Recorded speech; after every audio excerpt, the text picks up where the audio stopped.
Alam ba ninyo mga friends na maraming religion ang hindi naniniwalang si Jesus ay anak ng Diyos at siya ay hindi Diyos?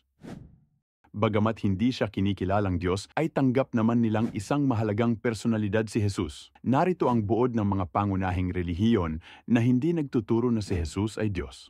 Ang Judaismo ay naniniwalang si Jesus ay isang guro o posibleng isang huwad na Mesyas, ngunit hindi isang banal na nilalang. Sa Judaismo, hindi tugma ang konsepto ng pagkakaroon ng anak ng Diyos sa kanilang paniniwala sa kaisahan ng Diyos. Sa Islam, itinuturing nila si Jesus na propeta at mensahero ng Diyos, hindi bilang anak ng Diyos. Ang Islam ay naniniwala sa kaisahan ng Diyos, tauhid, at hindi nila tinatanggap ang konsepto ng isang banal na anak.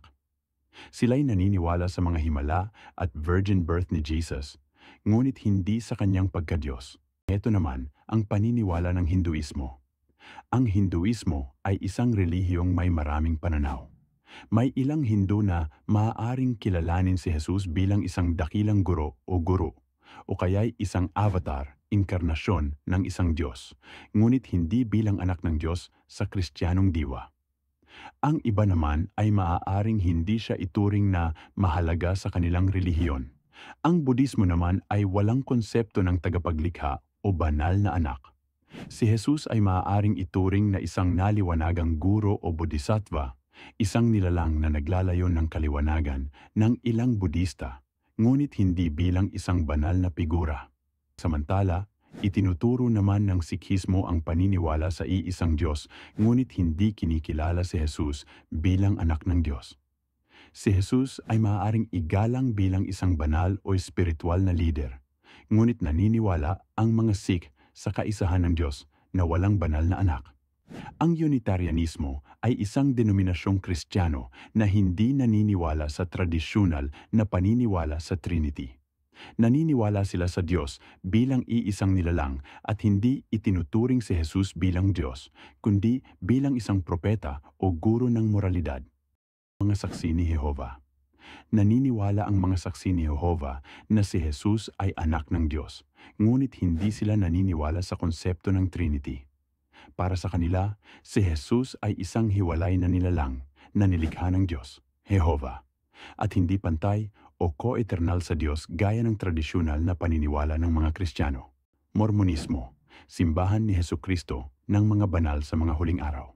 Naniniwala ang mga Mormon na si Jesus ay anak ng Diyos, ngunit iba ang kanilang pagkaunawa sa kalikasan ni Jesus kumpara sa mainstream na Kristyanismo. Nakikita nila si Jesus bilang isang literal na espiritual na anak ng Diyos Ama na hiwalay sa Kanya, na iba sa pananaw ng tradisyonal na Trinidad ng Kristyanismo.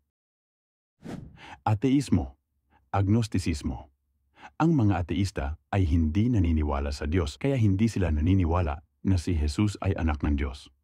Ang mga agnostiko naman walang pakialam tungkol sa pag-iral ng Diyos o sa pagka-Diyos ni Jesus.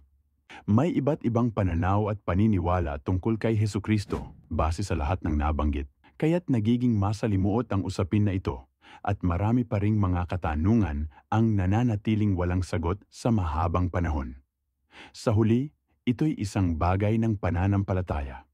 Upang makapamuhay ng may pagkakaisa, nararapat nating igalang ang paniniwala ng iba at ituon ang ating atensyon sa sangkatauhan, pagmamahalan, kapayapaan at pagkakaisa.